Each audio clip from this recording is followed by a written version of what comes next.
Good morning. Right, today is the day. We are starting the Polytunnel, or at least we're doing the prep work for the Polytunnel. The installation for the Polytunnel will happen in a week's time when we've got some assistance. But for today, I need to clear out all of the grass and weeds that have sort of built up in that area. We just left it over winter. We did intend to put it up last year. We never got round to it.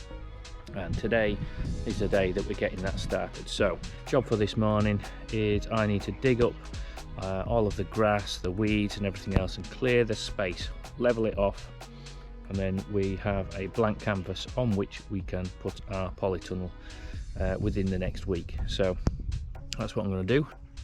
But yeah, should be simple.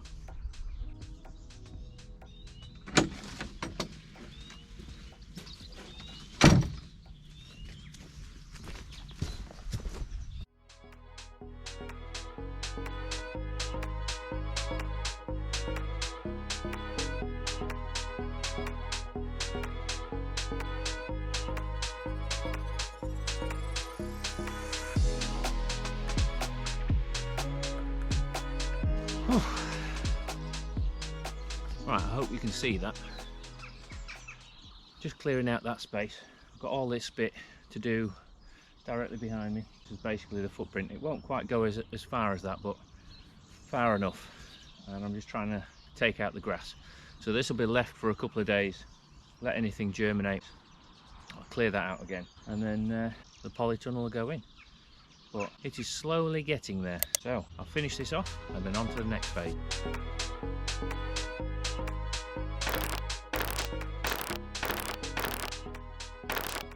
Something that I think is worth stressing for any jobs like this.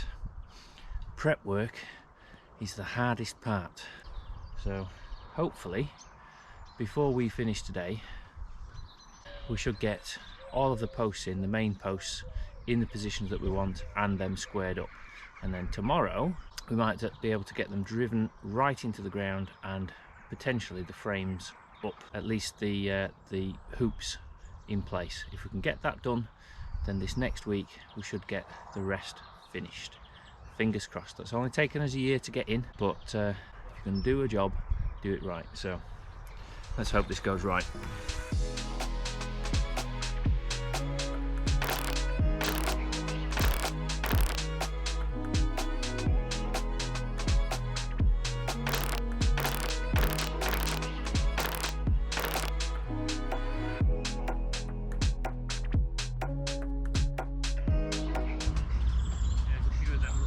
That's exactly what I was just thinking.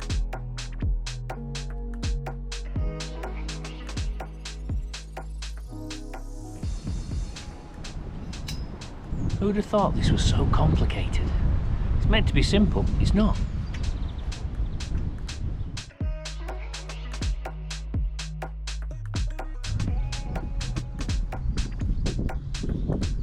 Right, one down. 5 to go. Yeah, 5 to go. Was it all wonky? Yeah, look at that one there. That to go. I'd sooner not look at it, to be honest, because it'll just annoy me. Right, a little bit of an update.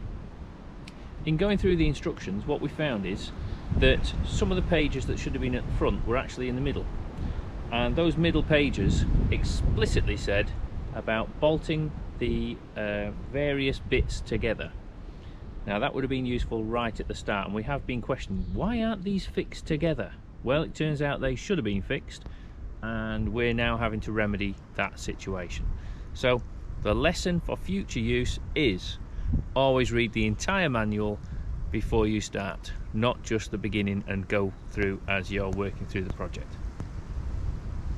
Normally Sarah's sort of remit anyway, she normally does that sort of thing. On this occasion, Don't blame me. not so much.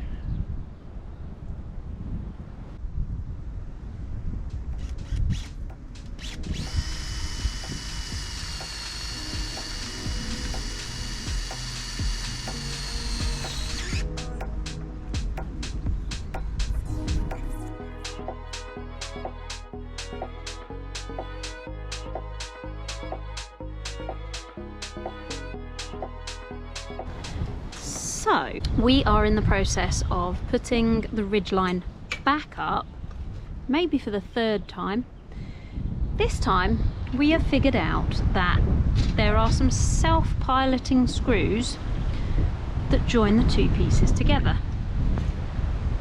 If we'd have actually used those self-piloting screws to start with, we would have saved ourselves a whole heap of time, effort, worrying about whether it's wobbly. My usual method of reading the instructions and being really well prepared, I wasn't this time, and I usually get made fun of for reading the instructions. But that's usually my job, because then I spot something that David hasn't seen in the pictures or in his intuition, and between us we usually have the whole picture. So remiss of me for not reading the instructions. Lesson learnt, and I will, despite all the mickey taking that goes on of me, I will read the instructions and I will stick by my usual method. Anyway, you live and learn, and you learn by your mistakes.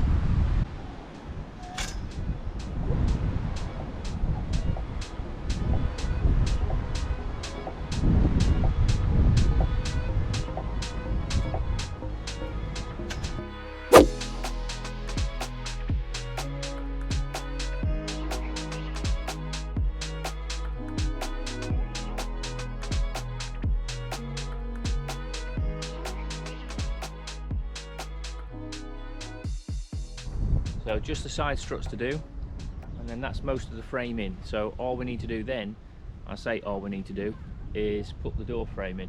So that'll be interesting. I'm pretty sure that won't go as smooth as I'm hoping. And then after that we've got some levelling out to do in the base to make sure that the soils are even either side. Then we're on to the fun and games of putting in the sheet.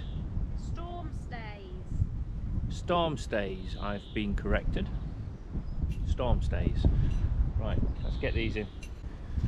Okay, let's get on with these doors now. Been and got myself a cup of tea. We're just going to see if we can fit these doors together, or at least the door frames. Wind's picking up, probably a good time to come inside and get this done. Sarah and Alexander are away at the moment. First things first, let's get the instructions read. Not normally my forte, that's normally Sarah's thing, so you'll have to bear with me. Right, what have we got? We should have, that's a sliding door frame, we haven't got one of those. That's why it looks wrong. Ignore that, that's not what we've got. Hinged door frame, that's the one. Ta-da! My beautiful assistant is here to help with the instructions, seeing as I struggled so badly yesterday. That assumes that I'm going to be of assistance. That's beautiful, I'm not going to get this done. Don't get confused with the sliding door.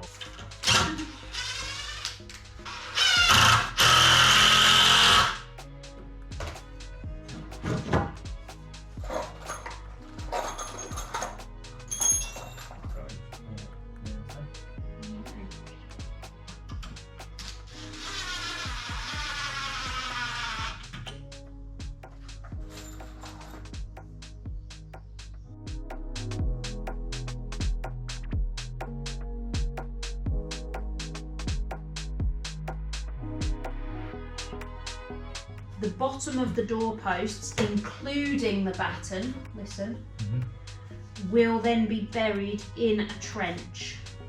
So it needs to go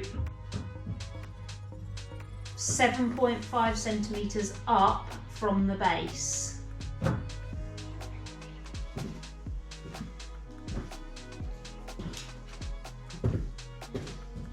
So it should be